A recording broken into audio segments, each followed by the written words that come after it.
سیدنا علی بن ابی طالب رضی اللہ تعالیٰ عنہ علیہ السلام کی بڑی بہن تھیں سیدہ ام ہانی سلام اللہ علیہا، جو نبی علیہ السلام کی کزن لگتی ہیں، مولا علی کی بڑی بہن ہے اور ایجڈ خاتون تھی، نبی علیہ السلام کی بہن ہی لگتی تھی، تو آپ ان کے پاس چلے جایا کرتے تھے۔ تو یہ حدیث سنن نسائی الکبریٰ کے اندر موجود ہے، ہم نے بلو کارڈ کے اندر اس حدیث کا ریفرنس بھی دیا ہوا ہے۔ ترمذی میں بھی روایت موجود ہے، لیکن ترمذی والی روایت جو ہے نا کمزور ہے، صحیح سند اس کی سنن نسائی الکبریٰ کے اندر ہے، ہمارے بلو کارڈ میں 19 نمبر کے اوپر یہ وظیفہ ہے، انٹرنیشنل نمبر کے مطابق 10680 10680 نمبر حدیث ہے۔ سیدہ ام ہانی کہتی ہیں یا رسول اللہ میں بوڑھی ہو گئی ہوں، لمبے وظیفے مجھ سے کوئی نہیں ہوتے، مجھے کوئی ایک وظیفہ ایسا بتا دیں جو میں کر لوں میرے لیے کفایت کرے۔ سر جو وظیفہ پھر لیا ہے نا مولا علی کی بہن نے، وہ ایسا وظیفہ ہے کہ مجھے ابھی تک اتنا تگڑا اور کوئی وظیفہ نہیں احادیث میں نظر آیا جس کی اتنی فضیلت ہو۔ آپ علیہ السلام نے فرمایا 100 دفعہ روزانہ سبحان اللہ پڑھ لیا کرو، تمہیں 100 غلام آزاد کرنے کا ثواب ملے گا۔ سر روزہ اگر آپ توڑ بیٹھیں تو ایک غلام آزاد کرنا پڑتا ہے، تو 100 روزوں سے بھی کے برابر یہ آپ سمجھ لیں۔ 100 دفعہ الحمدللہ پڑھ لیا کرو، تمہیں 100 گھوڑے اللہ کی راہ میں جہاد کے لیے بھیجنے کا ثواب ملے گا۔ 100 دفعہ اللہ اکبر پڑھ لیا کرو، تمہیں 100 اونٹ اللہ کی راہ میں بھیجنے کا، قربان کرنے کا، نہر کرنے کا ثواب ملے گا۔ 100 اونٹ، سر ایک اونٹ کی قیمت آلموسٹ 2-2.5 لاکھ روپے، کروڑوں روپے کا وظیفہ ہے جی، یہ ملینز آف ڈالرز کا یہ وظیفہ ہے فری میں۔ اور 100 دفعہ لا الہ الا اللہ پڑھ لیا کرو، یہ زمین و آسمان کے درمیان جتنا فاصلہ ہے اس کو ثواب سے بھر دے گا۔ سر لا الہ الا اللہ کے پھر برابری کون کر سکتا ہے؟ وہ حدیث بطاقہ ہے نا، کاغذ کے پرزے والی حدیث جامع ترمذی میں، کہ ایک شخص کے 99 دفاتر گناہوں کے کھولے جائیں گے اور نامہ مال تل رہا ہوگا، تو اللہ تعالیٰ فرمائے گا میں کسی کے ساتھ ناانصافی نہیں کرتا۔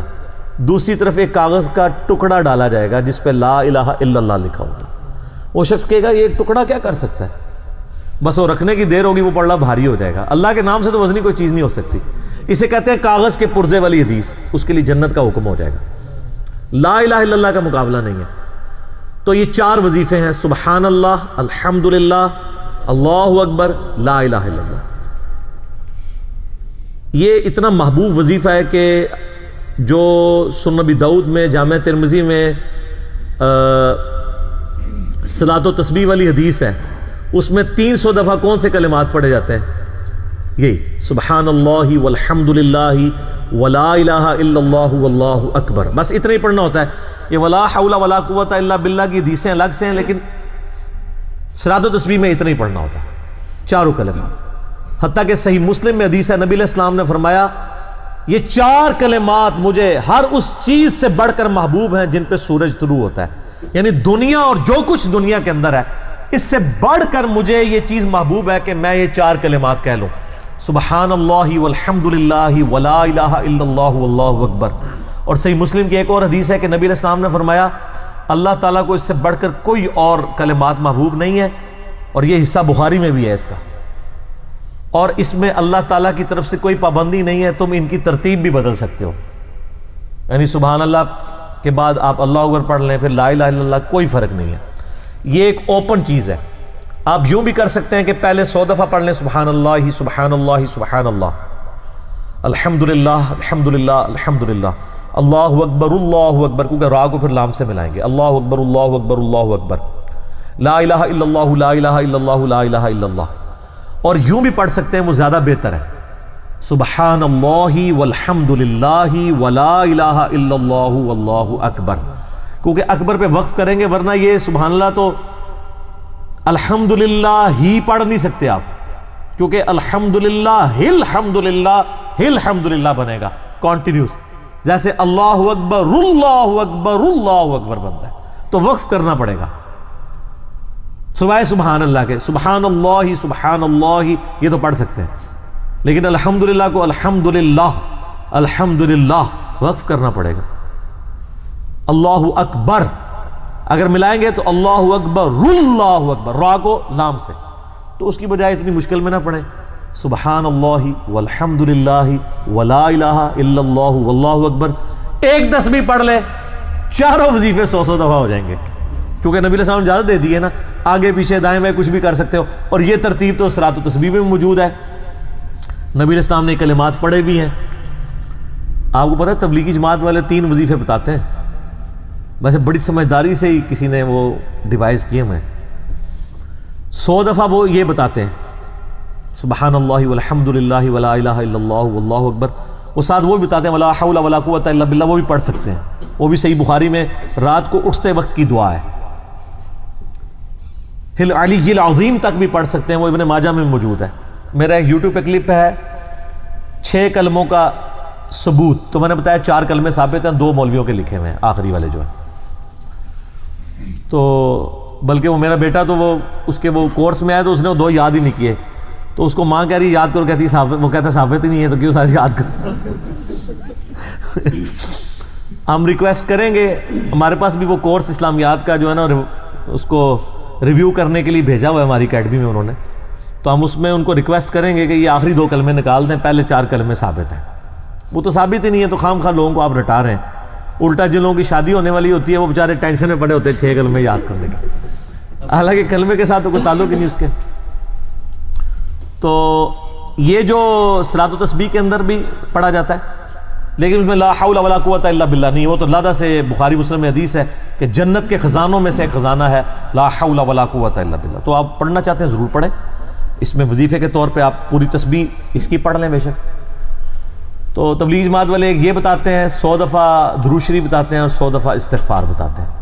تو بہت انٹلیکچوئل چیز ہے. یہ وظیفہ اتنا کمال ہے کہ آپ کے ہر فرض نماز کے بعد یہ وظیفہ نبی علیہ السلام نے مشروع کیا ہے.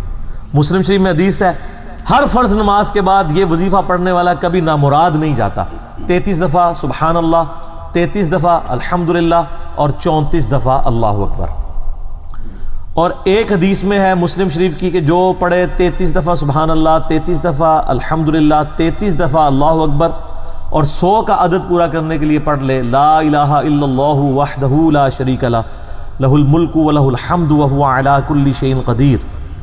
100 کا عدد اس سے بھی پورا کر سکتے ہیں اور 100 کا عدد اللہ اکبر کہہ کے بھی پورا کر سکتے ہیں. تو اس کے سارے گناہ معاف کر دیے جائیں گے اگرچہ سمندر کی جھاگ کے برابر ہی کیوں نہ ہو. لیکن وہ صغیرہ گناہ، کبیرہ گناہ صرف توبہ سے معاف ہوتے ہیں. وہ صحیح مسلم میں حدیث ہے کہ اگر بڑے گناہوں سے بچا جائے تو ایک جمعے سے دوسرا جمعہ، ایک رمضان سے دوسرا رمضان اور ایک نماز سے دوسری نماز درمیان کے گناہوں کا کفارہ بن جائے گی. لیکن جو نماز ہی نہیں پڑھتا تو جمعہ پڑھتا رہے تو وہ تو بڑے گناہوں سے نہیں بچا ہوا نا. مسلم شریف میں حدیث ہے بندے کے کفر اور اسلام کے درمیان فرق نماز ہے. یہ نہ ہو کہ ایک رمضان پڑھ لے اگر رمضان کے لیے بیچ چلے سارے، نہیں نہ، اس طرح نہیں ہوگا. تو یہ وظیفہ اتنا کمال ہے. بخاری مسلم دونوں میں حدیث ہے. کچھ غریب صحابہ حضور کے پاس ہے، یا رسول اللہ ہر مقابلے میں ہم برابری کر لیتے ہیں امیر اصحاب کی. وہ روزے رکھتے ہیں ہم بھی روزے رکھ لیتے ہیں، وہ نمازیں پڑھتے ہیں ہم بھی نمازیں پڑھ لیتے ہیں، وہ جہاد کرتے ہیں ہم بھی جہاد کر لیتے ہیں. ایک معاملے میں آ کے ہم مارے جاتے ہیں. قرآن میں بار بار آیا اللہ کی راہ میں خرچ کرو، ہم تو خود ہی غریب ہیں، تو آپ ہمیں کوئی اس کا حل تجویز کریں. تو آپ فرمایا میں تمہیں ایک ایسی چیز بتاتا ہوں کہ تم ان کی برابری کر لو گے. تم ہر فرض نماز کے بعد 33 دفعہ سبحان اللہ، 33 دفعہ الحمدللہ، 34 دفعہ اللہ اکبر پڑھ لیا کرو. یہ بخاری مسلم دونوں میں. کچھ دنوں کے بعد پھر وہ حاضر ہوئے، یا رسول اللہ وہ تو امیر صحابہ کو بھی پتہ چل گیا، وہ بھی یہی کچھ پڑھ رہے ہیں. اب ہم کیا کریں؟ تو اسی تک لو جناب، تو اسی گرین کارڈ دے تے بلو کارڈ دے چکر پہ ہو، دنیا دے آخرت کے نہیں. صحابہ کرام آخرت کے بلو اور گرین کارڈ کی بات کرتے تھے. تو نبی علیہ السلام مسکرائے، آپ نے فرمایا ذالک فضل اللہ یؤتی من یشاء، یہ اللہ کا فضل ہے، میں تو اللہ کا فضل نہیں روک سکتا. ٹھیک ہے نا. تو ظاہر ہے گیون سرکمسٹانسز اللہ کے دیے ہوئے ہیں، اس کے اندر آپ بیسٹ پرفارم کرنے کی کوشش کریں. اللہ کے فضل کو تو کوئی روک نہیں لگا سکتا نا. کوئی یہ نہیں کہہ سکتا کہ جی وہ یعنی تیرے ہوتے جنم لیا ہوتا کیوں نہیں ہوا. ہو سکتا ہے ابو جہل ہی ہوتا. تو جس حال میں اللہ نے رکھا ہے اسی کو آپ بہتر سمجھیں. تو اس طرح کی کئی احادیث ہیں جو ان وظیفوں کو سپورٹ. اچھا مسلم شریف میں ایک حدیث میں یہ بھی آیا کہ 10 دفعہ سبحان اللہ، 10 دفعہ الحمدللہ اور 10 دفعہ اللہ اکبر.